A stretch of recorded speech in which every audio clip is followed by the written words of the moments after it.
আসসালামু আলাইকুম প্রিয় দেশবাসী, আপনারা অনেকেই জানেন যে বৈষম্য বিরোধী ছাত্র আন্দোলনের পক্ষ থেকে আমাদের একটি কেন্দ্রীয় বডি করা হয়েছে, কেন্দ্রীয় উপকমিটি বলা হচ্ছে স্বাস্থ্য বিষয়ক, যারা হচ্ছে বর্তমান স্বাস্থ্য এবং পরিবার কল্যাণ মন্ত্রণালয়ের সঙ্গে মিলে কাজ করছে। আমাদের টার্গেট হচ্ছে যে আমাদের যে গত জুলাই বিপ্লবে যারা আহত এবং নিহত হয়েছেন, যেই শহীদ ভাই বোনেরা এবং যারা আহত আছেন আমাদের মাঝে, যাদের আত্মত্যাগের বিনিময়ে আমরা এই নতুন বাংলাদেশ পেয়েছি, তাদের জন্য আমরা করতে চাই, তাদের যে ক্ষতিটি হয়েছে আমরা হয়তো সেই ক্ষতি কখনোই পূরণ করতে পারবো না, কিন্তু যেটি অন্তত তারা ডিজার্ভ করেন সেটি আমরা তাদের কাছে পৌঁছাইতে চাই। তো এই বিষয়ে আমাদের বাংলাদেশ সরকার কাজ করে যাচ্ছেন। ডক্টর মোহাম্মদ ইউনূসকে প্রধান করে একটি ফাউন্ডেশন করা হয়েছে তাদের সহায়তার জন্য। আমরা যেটি করছি এই মুহূর্তে সেটি হচ্ছে সারা বাংলাদেশের সকল প্রাইভেট এবং পাবলিক হসপিটালগুলো থেকে সরকার তথ্য নিচ্ছে। সেই তথ্যগুলো নেওয়ার ব্যাপারে আমরা সরকারকে সহায়তা করছি। সারা বাংলাদেশে আমাদের ভলান্টিয়ার টিম গঠিত হয়েছে এবং এর মাধ্যমে আমরা এটি নিশ্চিত করতে চাই যে কোনো একটি ডেটা যারা হচ্ছে এই আন্দোলনে আহত বা নিহত হয়েছেন সেই ডেটা যেন সরকারের কাছে মিসিং না থাকে, এই বিষয়ে আমরা কাজ করে যাচ্ছি। কিন্তু প্রিয় দেশবাসী, একটি বিষয় আমাদের কনসার্নে এসেছে। আমাদের প্রথম প্রেস বিজ্ঞপ্তিতে আমরা জানিয়েছিলাম যে আমরা সরাসরি কোনো প্রকার টাকার লেনদেন করছি না। সরকার আপনাদের যারা হচ্ছে ক্ষতিগ্রস্ত আছেন তাদেরকে টাকা দিবেন, তাদেরকে ক্ষতিপূরণ দিবেন, সেই বিষয়ে আমরা হেল্প করছি, কিন্তু আমরা কিন্তু কোনো সরাসরি টাকা পয়সা নিচ্ছি না।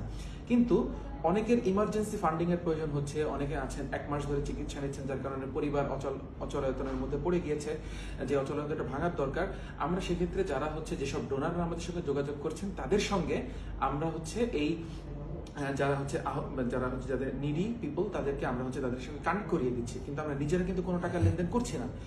কিন্তু আমরা জানতে পেরেছি আমাদের নাম ভাঙিয়ে আমার সাথে তোলা কোনো একটি ছবিকে কাজে লাগিয়ে গতকালকেও একটি ডায়মন্ড ব্যবসায়ীর কাছ থেকে প্রায় 5.5 লক্ষ টাকা নিয়ে এসেছে, যেটি পরবর্তীতে আমাকে জানানো হয়, এবং এটি খুবই দুঃখজনক ব্যাপার। আমি আগেও বলেছি, আমাদের প্রেস বিজ্ঞপ্তিতে একাধিকবার বলেছি যে বৈষম্য বিরোধী ছাত্র আন্দোলনের কোনো সমন্বয়ক নামে, কোনো সমন্বয়ক পরিচয়ে আহত এবং নিহতদের জন্য কেউ কোনো টাকা তুলবেন না, কাউকে কোনো সমন্বয়ক বলে কাউকে টাকা দিবেন না। হ্যাঁ, বিভিন্ন এনজিও আহতদের জন্য কাজ করছেন, বিভিন্ন এনজিও শহীদদের জন্য কাজ করছেন। এছাড়াই শুধু এনজিও না, মানুষ অনেকে ব্যক্তিগতভাবে উদ্যোগীও কাজ করছেন। আমরা আপনাদের সকলকে স্বাগত জানাই, আপনারা কাজগুলো করে যাবেন।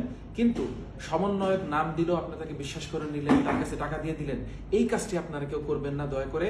আমরা আবারও বলছি, সরকার আমাদের সবাইকে হেল্প করবে, কিন্তু সরকারের দেওয়া হেল্পটি হয়তো যথেষ্ট হবে না, এবং এটি একটি লেট প্রসেসের ব্যাপার। এর আগেও যারা সাহায্য করছেন আপনারা করেন, কিন্তু সমন্বয়ক পরিচয় কেউ কোনোভাবেই কাউকে টাকা দিবেন না। শুধুমাত্র আমাদের যে কেন্দ্রীয় বডি আছে স্বাস্থ্য বিষয়ক উপকমিটি, আমাদের 2টি হটলাইন নাম্বার দেওয়া আছে। কোনো ডোনার যদি আমাদের সঙ্গে যোগাযোগ করতে চান যে আমাদের থেকে তিনি কোনো ইমার্জেন্সি ফান্ডিং দরকার, এমন কোনো রোগীর তথ্য নিবেন এবং সরাসরি তাকে সহায়তা করবেন, please feel free to contact us. আমরা আপনাদের সঙ্গে যোগাযোগ করব, আপনাদের তথ্য নিব এবং আপনাদের সঙ্গে ওই নিডি পিপলদের আমরা সংযোগ ঘটিয়ে দেব। কিন্তু আমরা সরাসরি কোনো টাকা আপনাদের থেকে নিব না। আপনারাও কাউকে কোনো সমন্বয়ক পরিচয় বা আমাদের পরিচয় কাউকে টাকা দিবেন না। ধন্যবাদ সকলকে, সকলে ভালো থাকবেন। বাংলাদেশ চিরজীবী হোক। আসসালামু আলাইকুম।